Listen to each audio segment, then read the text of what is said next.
ድምጽን ብቻ በመጠቀም እሳትን ማጥፋት ተችሏል። እዚህ ጋር የምትመለከቱት አኩስቲክ ፋየር ሱፕሬሰር ይባላል።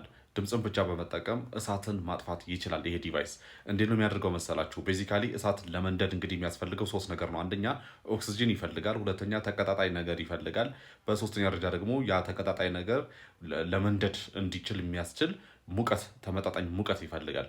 እነዚህ ሶስቱ ነገሮች ሲሟሉለት ይነዳል ማለት ነው። ታዲያ ይሄ ሳውንድ ጀነሬተር ምንድነው የሚያደርገው መሰላችሁ? ፓወርፉል የሆነ ድምጽ ይለቃል።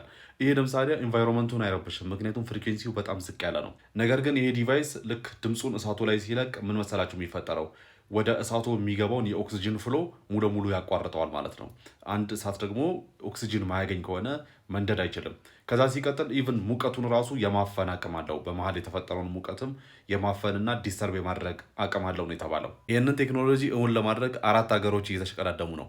አንደኛዋ አሜሪካ ስትሆን፣ ሁለተኛ ቻይና፣ ሶስተኛ ሳውዝ ኮሪያ፣ በአራተኛ ደረጃ ደግሞ ፖላንድ ይገኙበታል። እነዚህ አራቱ ሀገሮች ይህንን ቴክኖሎጂ በጣም ሪሰርች እየሰሩበት ነው። ነገር ግን ፕሮሚሲንግ የሆነ አዲስ ነገር ይዛ የመጣችው እስካሁን ድረስ አሜሪካ ናት። የመጀመሪያ ቴስት ሌቭሉን አልፎ አሁን ላይ አንዳንድ ዳታ ሴንተሮች ላውላ ኢምፕሊመንት ሊደረግ የመጨረሻ ስቴጅ ላይ ደርሷል። በነገራችን ላይ ይህንን ቴክኖሎጂ እንደ ቀላል ነገር እንዳታዩት፣ በጣም ችግር ፈቺ የሆነ ቴክኖሎጂ ነው።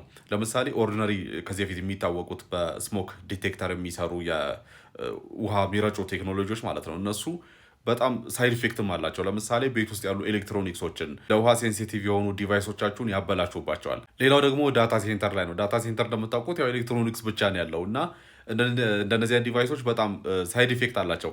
ነገር ግን አሁን ላይ የመጀመሪያ ሙከራ ራሱ የሚሞከረው ዳታ ሴንተር ላይ የሚሆነው ለዚህ ነው። ይህንን ቴክኖሎጂ እንግዲህ እውን ያደረገው በአሜሪካ የሚገኘው ሶኒክ ፋየር ቴክ ተቋም ሲሆን በአሁኑ ሰዓት እንግዲህ የሁላችሁ ሁለት ተጨማሪ ነገሮችን ኢንተግሬት ሊያደርግለት ነው። አንደኛ ካሜራ ነው፣ ሁለተኛ ኤአይ።